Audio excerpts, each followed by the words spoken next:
Buenas noches, bienvenidos a Primer Círculo. Hoy vamos a platicar con el diputado Sergio Gutiérrez Luna, quien acaba de ser electo como presidente de la mesa directiva de la Cámara de Diputados. Y lo haremos en una versión móvil, se está desplazando. Sergio, bienvenido, gracias por acompañarnos aquí en Primer Círculo. Hola, ¿cómo están? Un gusto estar aquí con ustedes. Gracias por la invitación. Al contrario, espero que me inviten más seguido. Sergio, gracias. Déjame arrancar con una pregunta como para clarificar qué es eso de presidente de la mesa directiva. Rápido, ¿cuáles son las responsabilidades más interesantes que tendrás como presidente de la Cámara de Diputados, presidente del Congreso de la Unión? ¿Qué le toca hacer a este señor que oye tan pomposo, presidente de la mesa directiva? Mira, tres cosas básicas. La representación legal de la Cámara, firmo los documentos, decretos y demás asuntos jurídicos. La representación protocolaria en actos de Estado o de gobierno, en representación de la Cámara. Y luego la más popular, para que se entienda un poco. Somos una especie de árbitro.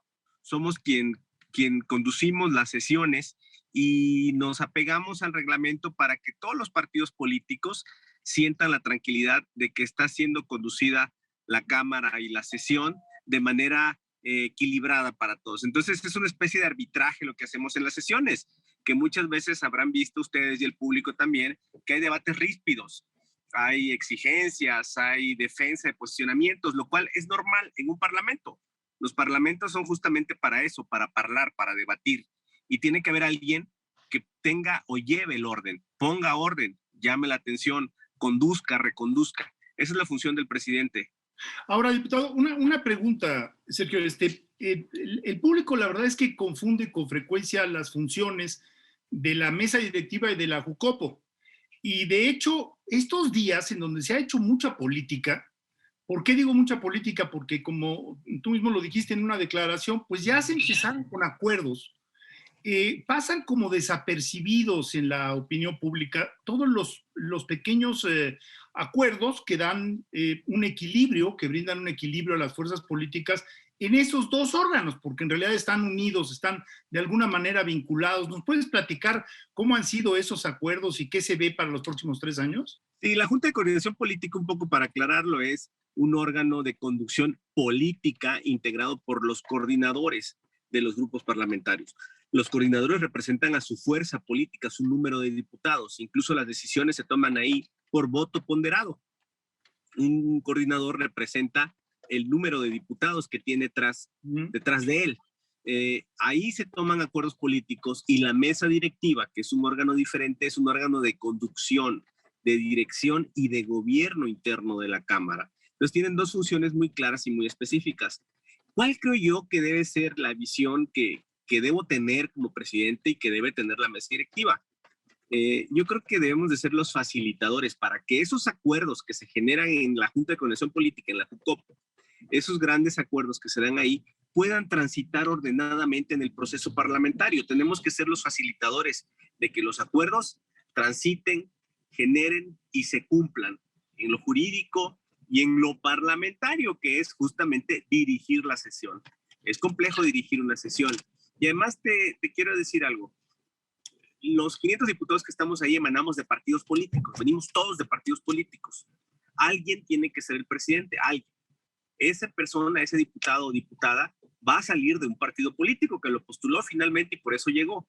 Entonces tenemos nosotros de alguna manera que despojarnos de esa origen partidista para dotarnos de un halo de imparcialidad, de certeza, de neutralidad, para garantizarle a todos, no solo a una bancada a la que pertenecemos, yo pertenezco a Morena, que vamos a tomar decisiones acorde a el equilibrio que amerita la conducción de la Cámara.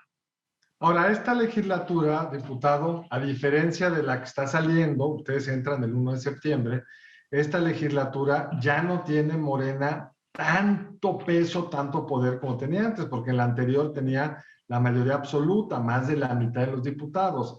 Ahora van a tener que compartir el control político e institucional de la Cámara. Por un lado, tú como presidente de la mesa directiva, pero en este primer año será un priista quien presidirá la Jucopo. Entonces eso cambia la dinámica de la Cámara de Diputados en esta segunda mitad de la administración del presidente López Obrador. ¿Qué implicaciones para la agenda del presidente López Obrador tiene esto? Mira, yo creo que con base en ese análisis que realizas, que me parece adecuado, finalmente a veces el tema de las cámaras es un tema numérico, a veces, aparentemente. Pero yo creo que ahí el equilibrio de lo numérico se puede sobrellevar o encaminar o encauzar con el oficio político. ¿Qué tenemos que hacer?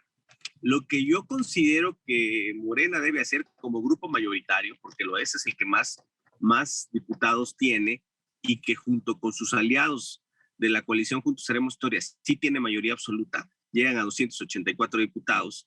Yo creo que lo que Morena debe hacer es apostarle indudablemente al diálogo, al entendimiento, al generar condiciones. Yo quiero decirte que he visto declaraciones de los coordinadores de los grupos mayoritarios, del PAN, del PRI, de Morena, del PRD, y veo muchas coincidencias. Veo divergencias también, sin duda, es normal.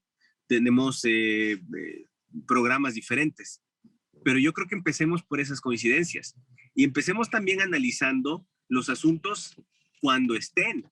Por ejemplo, se habla de 3 iniciativas que quiere el presidente enviar, lo ha dicho el propio presidente.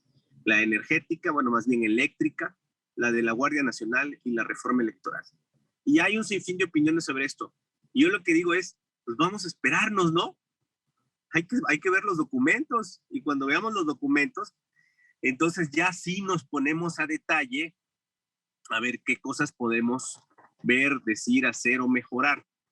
Se dice también que muchas veces Morena pretende aprobar las iniciativas del presidente. Pues es algo normal en cualquier democracia del mundo. En todas las democracias del mundo, el partido en el poder, el partido que esté en el Congreso, apoya a su presidente. Sí, lo que quizás no es tan normal y que fue excepcional en la anterior es que a veces la aprobaba sin cambiarle una coma.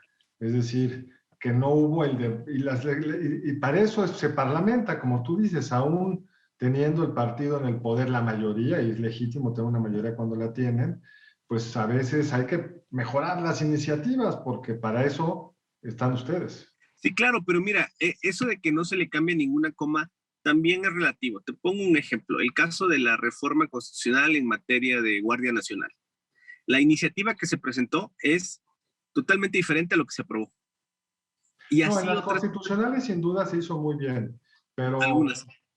Pero en la legislativa y la eléctrica y el hidrocarburo no le cambiaron una coma y acabaron en la corte, pues porque son presuntamente, según los abogados, inconstitucionales. Pero perdón, Federico, creo que te interrumpí. No, me parece que hay que destacar la actitud que nos decía el diputado en el sentido de que el presidente de la mesa directiva tiene que quitarse la cachucha partidaria para lograr esos acuerdos. No quitarse en el sentido de que no tenga su simpatía y su filiación, pero sí no anteponer esa simpatía, porque entonces, bueno, pues el diálogo no fructifica. Y yo creo que eso mismo ya es un reflejo del cambio que hubo en la votación. O sea, Morena se llevó alrededor de 17 millones y PAN y PRI se llevaron, pues, cada uno alrededor de 9 millones. Entonces, estamos en una situación muy interesante de equilibrios políticos en gestación, de la necesidad de dialogar, de ir a alianzas, y me parece que es una buena actitud de entrada para los opositores, ¿no? Mira, yo creo que también, y lo celebro mucho con lo que sucedió el día de la instalación, donde se eligió por casi unanimidad, solo hubo una abstención a la mesa directiva. Es decir, instalamos los órganos de gobierno de manera, se puede decir, unánime. Pero no solo eso, me dejó un buen sabor de boca el que el ánimo y el tono con el que se dirigen entre sí los coordinadores es muy bueno. Cuando tú tienes un buen tono y hay buen ánimo, puedes tener diferencias, eso es normal. Sí. Pero si hay buen tono, yo creo que se puede llegar a alguna conclusión óptima para todos. O se puede disentir con respeto y con madurez, cualquiera de las dos. Y ambas son válidas. Entonces, si vamos por esa ruta, si seguimos por esa ruta, yo vislumbro que va a ser una legislatura exitosa. Ojalá por el bien por el país, y sobre todo porque parecía que iba a ser más complicado. Hubo el amago de crear una superbancada del Verde, el PT y Morena, que hubiera generado una enorme rispidez porque era discutible la legalidad de lo mismo. Entonces yo creo que es un muy buen avance, como coincido con Federico, que eso no, a mí me da tranquilidad, que haya más ese buen tono, sabiendo que se va a ir perdiendo en temas puntuales, porque la política es así, son diferencias. Ustedes como partido, tú como presidente de la mesa directiva tienes un reto, pero el partido que te eligió, pues tiene un plan de gobierno y es normal. Y el primer gran reto es el presupuestal. ¿Cómo ves eso? Porque el presidente dijo en una spot que grabó para Palacio, para su tercer informe de gobierno en Palacio Nacional, que aquí se hace el presupuesto. Yo quería corregirlo, no, se hace, bueno, se hace acá, pero se aprueba allá. O sea, con ustedes, y esa es la facultad exclusiva más interesante de ustedes. ¿Cómo ves venir ahí? ¿Podrá haber un presupuesto pues, de consenso o de amplias mayorías? ¿O será como fue en la legislatura pasada, observen el presupuesto y aguántense? Mira, te voy a decir algo. ¿De dónde deviene la legitimidad para aprobar el presupuesto como lo hemos venido haciendo? Deviene de las elecciones. Nosotros, Morena, en el 2018 y el propio presidente hizo una campaña y anunció lo que pretendía hacer con el presupuesto, cómo concebía él la redistribución de los recursos públicos, qué obras pensaba hacer, el tema de los apoyos sociales. Eso se hizo en campaña, se dijo, forma parte del plan de gobierno y de la plataforma de Morena, y por eso la gente votó. En consecuencia, lo que hace Morena y hace el presidente es darle seguimiento a eso. Cuando se dice o se cuestiona, están destinando, dirigiendo el presupuesto para tal o cual fin. Sí, eso es lo que se dijo desde el principio y eso es lo que la gente aceptó y quiso y votó y a mi juicio refrendó en el 21. Entonces es evidente que Morena debe de seguir sosteniendo esa plataforma de destino presupuestal y de política económica que, bueno, a ver, digámoslo también con todas sus letras, política económica que tiene que ver con una redistribución y que en las variables económicas más sencillas, por decirlo aquí así, le dé estabilidad. ¿Cuáles son esas variables? Precio del dólar, deuda pública, inflación. Yo quisiera, porque se nos está acabando el tiempo, diputado, y yo quisiera preguntarte, algo que ocurrió en el primer trienio es que había muchas iniciativas, algunas de reforma constitucional, que suponían, pues, mayorías calificadas en ambas cámaras. Se alteró la composición de la Cámara de Diputados, Morena sigue siendo la fuerza mayoritaria, pero la composición del Senado sigue siendo la misma, es decir, no hay las condiciones para reformas constitucionales. Y el resultado fue que en la Suprema Corte de Justicia se han acumulado, creo que son 23 iniciativas que están, pues por decirlo así, atoradas, ¿no? Porque no lograron el consenso. Habría también que pensar en cómo destrabar eso, porque pues ya es un paquete muy sensible, ¿no? Muy importante de iniciativas que no parecieran prosperar, ¿no?